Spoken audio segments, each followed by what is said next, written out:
En réalité, la télé-réalité promet souvent transformation, rédemption et le frisson de la réinvention.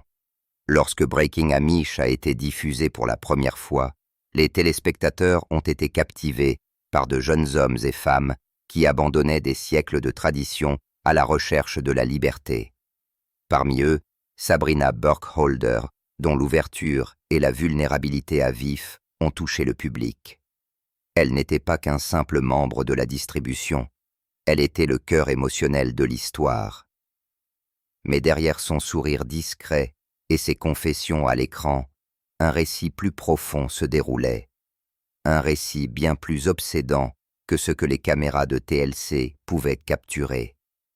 Le parcours tragique de Sabrina Burkholder de Breaking Amish vous fera pleurer. Une histoire qui vous fera pleurer. Cela a commencé avec un visage qui semblait rempli d'espoir. Sabrina Burkholder, une jeune femme ménonite, est entrée dans le monde de la télé-réalité en rejoignant Breaking Amish de TLC en 2012. À première vue, elle semblait être une autre membre de la distribution, osant abandonner les murs rigides de la tradition religieuse pour goûter à la liberté moderne. Mais Sabrina n'a jamais été une simple participante. Il y avait quelque chose dans sa présence qui la distinguait immédiatement. Elle portait une sorte de fragilité rarement vue à la télévision, une crudité qui donnait l'impression que chaque mot était non filtré, chaque émotion plus intense.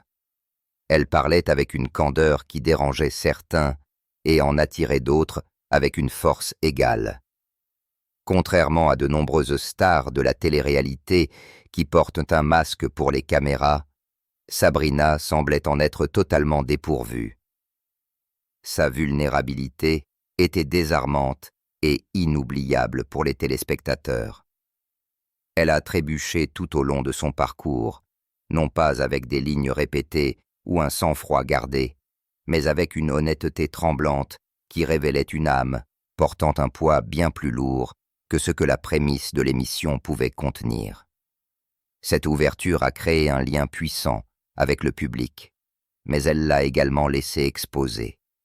Derrière son sourire timide et son rire hésitant se cachait une tempête qui allait un jour lui coûter la vie. Le public de la télévision a vu le drame fabriqué, les disputes, les larmes et les réconciliations. Mais ce qu'il ne pouvait pas voir, ce sont les cicatrices qu'elle portait sous les projecteurs, les démons qui murmuraient juste au-delà des bords de l'écran. Ce n'est pas simplement le récit d'une personnalité de la télé-réalité, c'est l'histoire d'une femme prise entre les attentes d'une éducation religieuse, l'éclat soudain de la célébrité et le tourment privé qui la hantait bien avant qu'elle n'apparaisse à la caméra. Comprendre Sabrina Burkholder, c'est découvrir la ligne fragile entre la survie et l'effondrement. Et lorsque vous entendez parler de son parcours dans son intégralité, il est impossible de ne pas être ému aux larmes. Des racines amish à la célébrité de la télé-réalité, le parcours de Sabrina a commencé à Lancaster, en Pennsylvanie, un endroit où les champs sont infinis. Les buggy sont plus nombreux que les voitures, et la tradition n'est pas seulement pratiquée, mais vécue avec une dévotion implacable. Lancaster est le cœur des communautés amish et ménonites, des communautés qui restent fermement ancrées dans des modes de vie séculaires. C'est dans ce cadre, entouré de simplicité et des règles inflexibles de la dévotion, que Sabrina a été élevée. Elle a grandi au sein de la foi ménonitée, qui, bien que moins restrictive que les Amish, comportait toujours des attentes strictes. L'humilité n'était pas une suggestion, mais un commandement. La discipline et l'obéissance n'étaient pas simplement des vertus, mais des nécessités. La conformité était célébrée et l'individualité était considérée comme une menace pour l'ordre collectif. Pour un enfant à la recherche d'une identité, de telles attentes pouvaient peser comme des chaînes. Sabrina vivait sous le regard d'une communauté où la déviation était accueillie avec désapprobation, où le désir d'expression de soi se heurtait souvent à des codes de modestie et de silence profondément ancrés. Lorsque Sabrina a rejoint Breaking Amish, elle est entrée en territoire inconnu. Elle n'était pas Amish, mais elle a été placée parmi des camarades de distribution Amish, devenant la seule ménonité dans un groupe déjà marqué comme étranger. À l'écran, cette différence la faisait ressortir, son parcours isolant et définissant son rôle dans le récit. Cela la plaçait dans un état de comparaison constant, à la fois avec ses camarades de distribution et avec le monde plus vaste qui regardait avec fascination. Chaque larme, chaque faux pas, chaque confession était amplifiée par sa position d'anomalie parmi les marginaux. Pour Sabrina, rejoindre l'émission était plus qu'un simple mouvement de carrière. C'était un saut dans l'inconnu, une chance d'explorer la liberté au-delà de Lancaster, au-delà de la rigidité tranquille de son éducation. Les téléspectateurs ont trouvé son parcours captivant parce qu'il n'était ni lisse ni facile. Elle luttait ouvertement avec la foi, l'identité et l'attrait de ses racines. Elle a trébuché, a admis ses faiblesses et a laissé les caméras la capturer dans son état le plus vulnérable. Cette transparence a fait d'elle l'une des figures les plus mémorables de la franchise. Mais le monde en dehors de Lancaster était plus dur qu'elle ne l'imaginait. La télé-réalité lui a donné de la visibilité, mais pas de protection. Derrière sa confiance hésitante se cachait une jeune femme, non préparée à l'examen implacable qui accompagnait la célébrité. Elle a emporté dans ce monde une douleur non résolue, un traumatisme non exprimé, et les cicatrices silencieuses d'une vie vécue sous pression. Ces blessures allaient bientôt refaire surface, amplifiées par les projecteurs de la télé-réalité, l'entraînant dans des luttes bien au-delà de ce que n'importe quel public pouvait comprendre. L'ombre sombre des projecteurs. La télé-réalité est construite sur l'illusion. Elle promet la célébrité, l'attention et même la libération, mais elle raconte rarement toute la vérité. Pour Sabrina, les caméras ont amplifié ses luttes personnelles au lieu de l'aider à y échapper. Chaque moment de doute, chaque erreur, chaque effondrement a été amplifié pour être consommé par des millions de personnes. TLC a transformé sa vie en une intrigue. Le réseau a capturé des disputes, des crises de foi et des effondrements émotionnels, les emballant dans des épisodes qui divertissaient, mais ne guérissaient pas. Pour les téléspectateurs, il s'agissait d'éléments dramatiques de l'intrigue. Pour Sabrina, il s'agissait de véritables batailles diffusées pour être jugées par le monde entier. Dans les coulisses, la douleur était bien plus grande que ce que le public pouvait voir. Elle naviguait dans une solitude écrasante, un traumatisme non résolu et le fardeau constant d'être dépeinte comme fragile et brisée. Les téléspectateurs regardaient et spéculaient. Les producteurs contrôlaient la façon dont son histoire était racontée. Et Sabrina était laissée à elle-même pour faire face aux conséquences lorsque les caméras s'arrêtaient de tourner. Au lieu de trouver la liberté, elle s'est retrouvée piégée dans un autre cycle de contrôle. Cette fois, non pas par son éducation religieuse, mais par l'industrie du divertissement. La célébrité n'a pas apporté la paix, elle a apporté des chaînes, la liant à un récit sur lequel elle n'avait aucun contrôle. Le poids des attentes, l'examen minutieux de millions de personnes et le cycle incessant d'exposition ont créé une ombre qui s'est assombrie au fil des ans. La vie de Sabrina était devenue une performance. Et pourtant, ses véritables luttes, celles qui allaient presque la détruire, ne faisaient que commencer à faire surface. Une jeune mère, un lourd fardeau. Derrière les lumières vives des caméras de télé-réalité, la vie de Sabrina se désagrégeait d'une manière que peu pouvaient comprendre pleinement. Elle n'était pas seulement une membre de la distribution d'une série populaire de TLC, ni simplement une autre jeune femme troublée dont les erreurs alimentaient l'intrigue de millions de téléspectateurs. Elle était une mère. Pendant un certain temps, ce rôle lui a donné une ancre fragile dans un monde défini par le chaos. Pourtant, les responsabilités de la maternité sont entrées brutalement en collision avec ces luttes persistantes. Et en 2015, Elle a perdu la garde de sa fille, Oakley. La douleur de cette séparation l'aurait profondément marquée, plus que tout autre revers. Pour Sabrina, Oakley était plus qu'une enfant.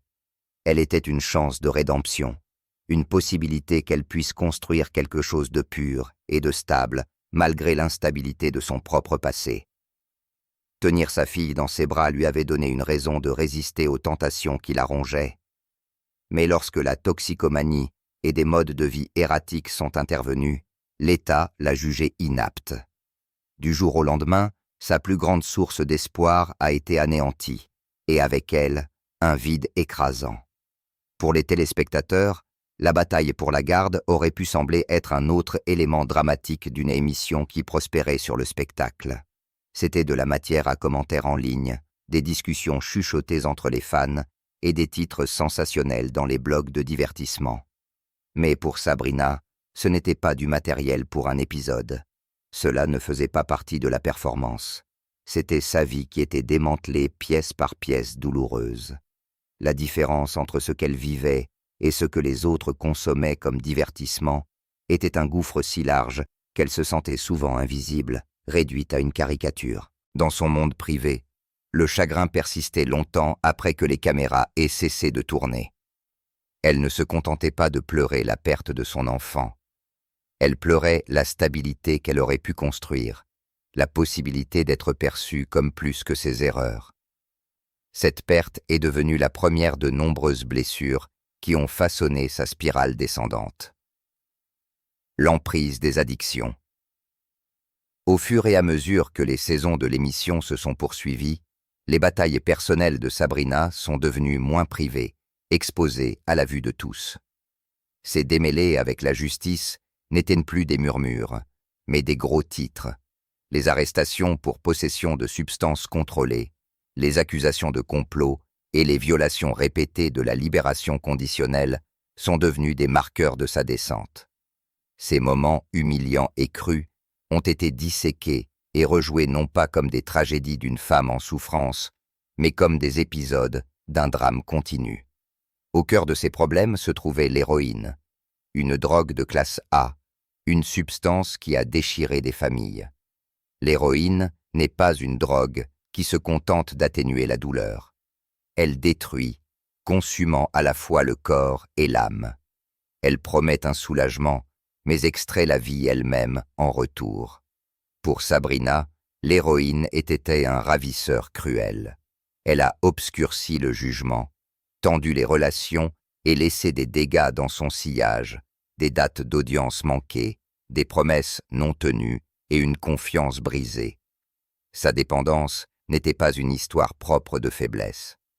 C'était un cycle incessant, un bref rétablissement suivi d'une rechute, chaque tournant aggravant sa honte et approfondissant son désespoir.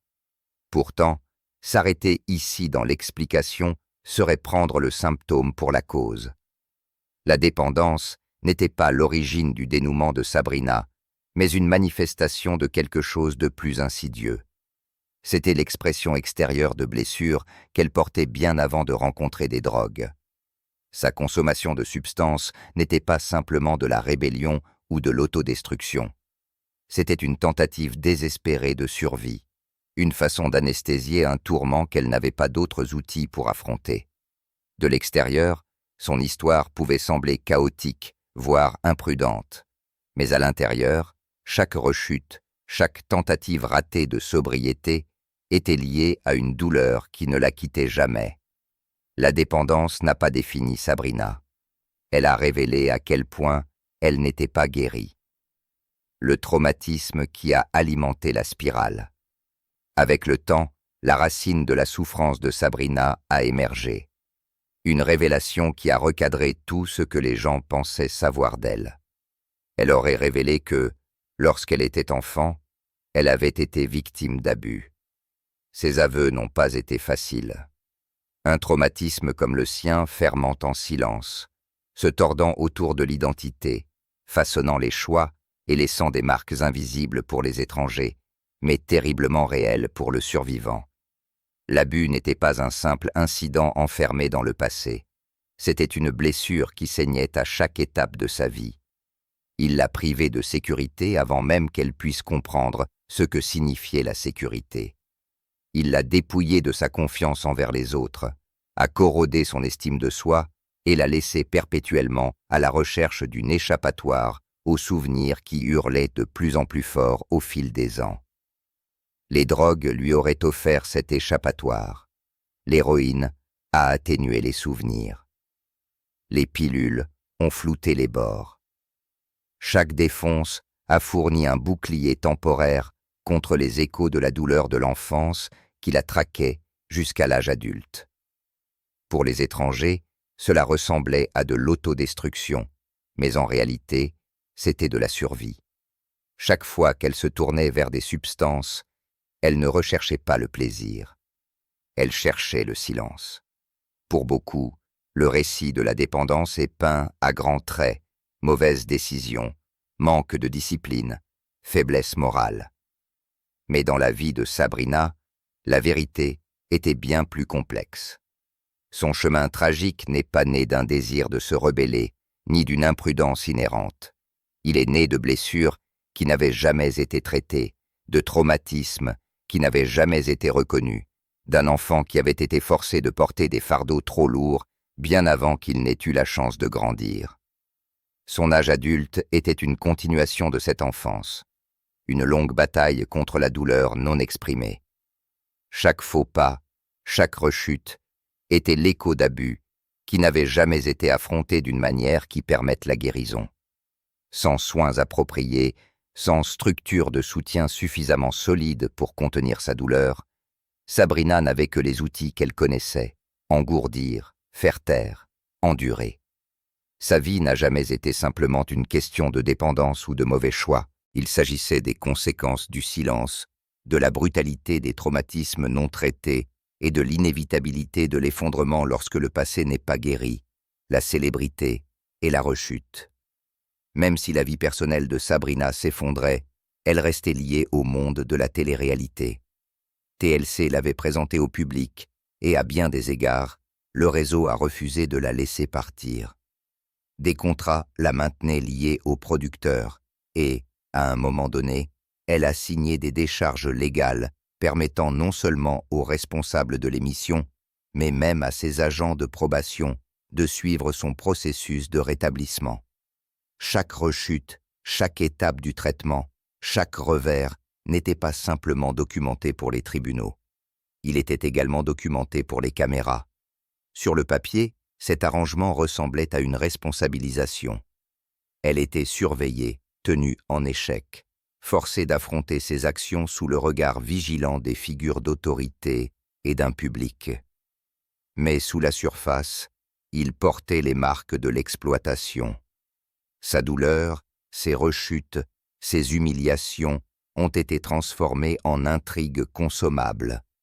Des scènes de comparution devant le tribunal, de confessions larmoyantes, de retombées dans la dépendance ont été éditées, emballées et diffusées à des millions de personnes. Pour les producteurs, ces moments ont créé une télévision puissante. Ils étaient crus, émotionnels, captivants, exactement le type de contenu qui maintenait le public collé à ses écrans. Pour les téléspectateurs, Sabrina est devenue un personnage dont ils pouvaient débattre en ligne, un récit édifiant, une figure tragique dont la souffrance était toujours disponible en appuyant sur un bouton. Mais pour Sabrina, chaque rechute était plus qu'un titre ou un arc d'épisode. Chacune était un effondrement profondément personnel, un moment de honte et de peur, une confirmation que les démons de son passé la tenaient toujours sous leur emprise. Le fait que ces moments soient diffusés signifiait qu'elle n'était jamais autorisée à avoir l'intimité de s'effondrer en silence. Même ses échecs étaient la propriété publique. Cette double réalité, vivre sa vie tout en la regardant être disséquée à la télévision, a approfondi son sentiment d'aliénation. Elle ne se battait plus simplement pour sa sobriété. Elle se battait contre une industrie qui prospérait grâce à sa souffrance. Sa douleur était à la fois la sienne et le divertissement de tout le monde, lui laissant peu de place pour guérir, peu de chance de reprendre son histoire des récits écrits pour elle par d'autres. La célébrité, autrefois une porte vers l'opportunité, était devenue un piège. Chaque rechute était amplifiée, chaque erreur archivée, chaque moment de faiblesse rejoué. Aux yeux de beaucoup, Sabrina n'était plus une femme en souffrance. Elle était un spectacle.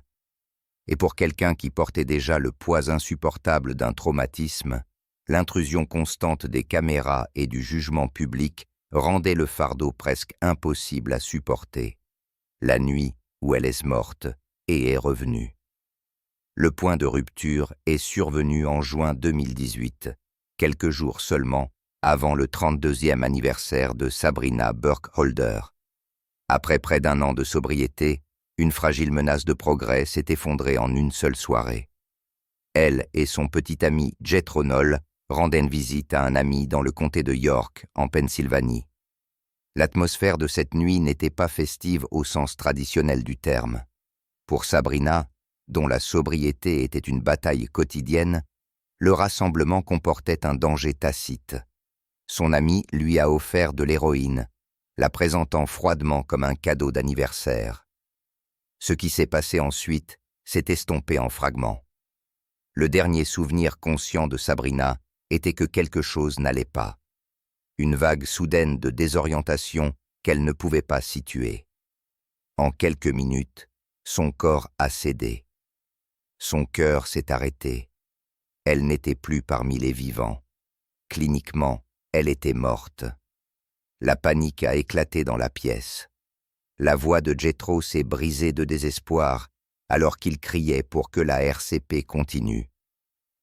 Leur ami a appuyé sur sa poitrine avec une détermination frénétique, refusant d'accepter la défaite même si de précieuses minutes s'écoulaient. Du Narcan a été administré une fois, puis à nouveau, contre des probabilités qui semblaient insurmontables. Son pouls est lentement revenu.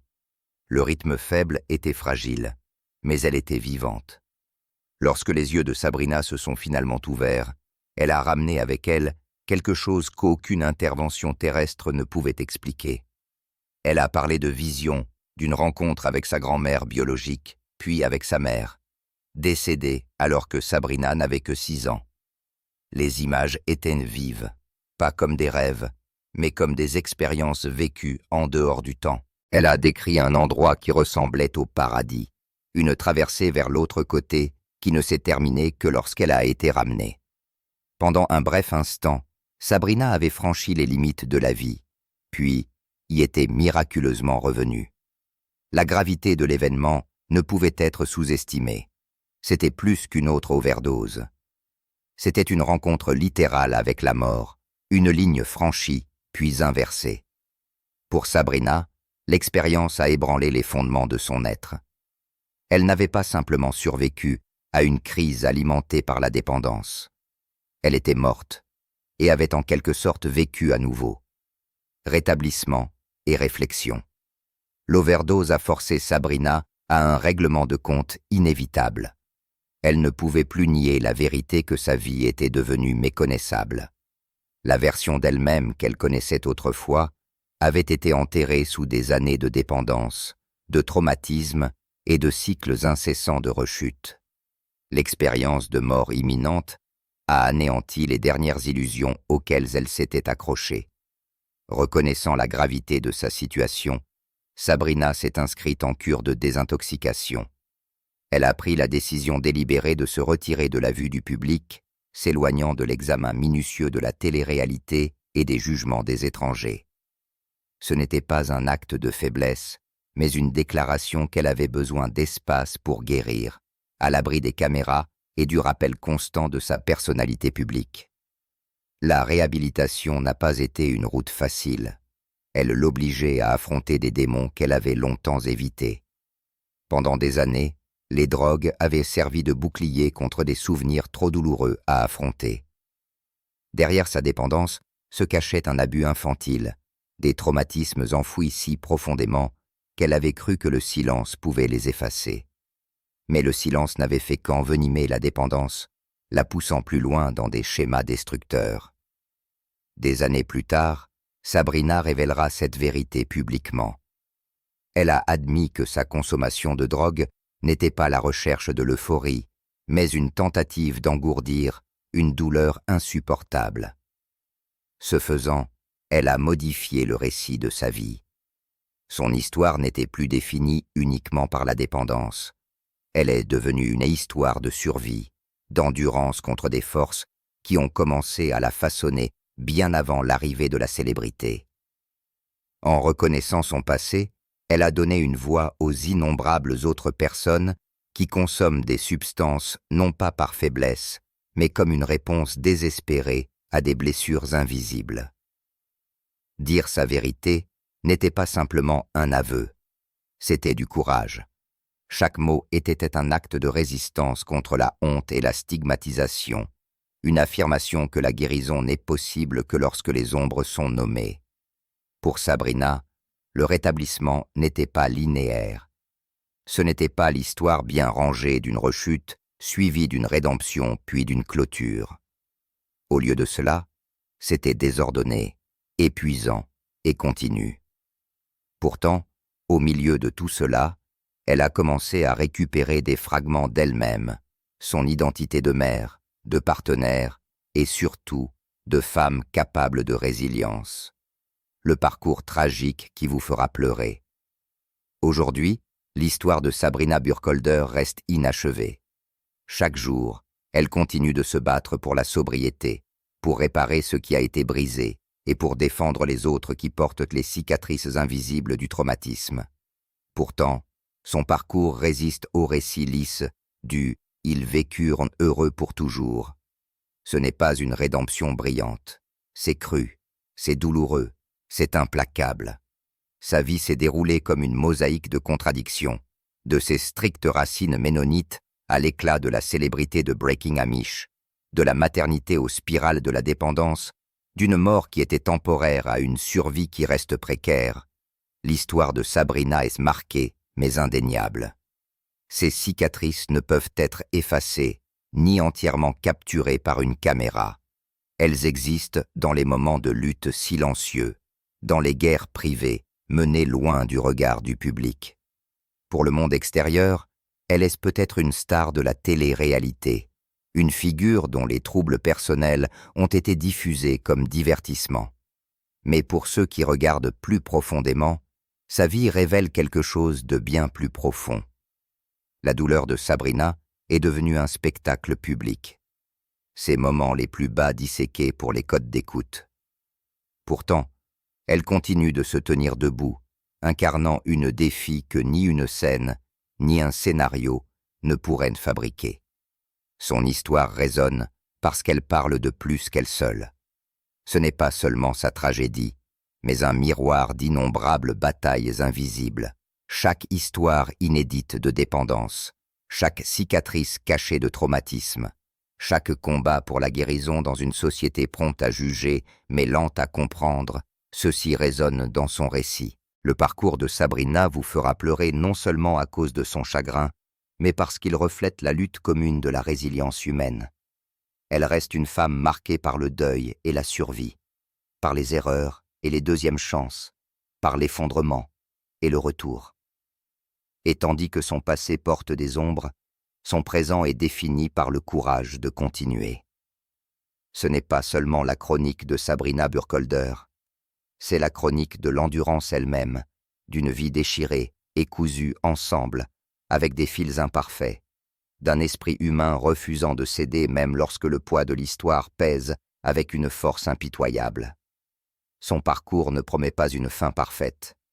Au lieu de cela, il offre quelque chose de plus honnête. La réalité que la survie est une victoire en soi.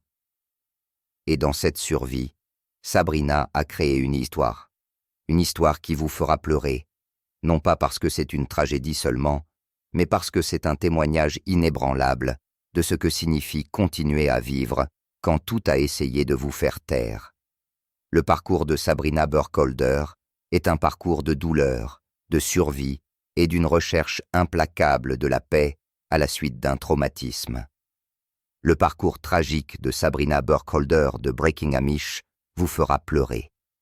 Ce n'est pas seulement l'histoire d'une star de la télé-réalité, mais aussi un reflet des batailles cachées que d'innombrables autres mènent au-delà des projecteurs.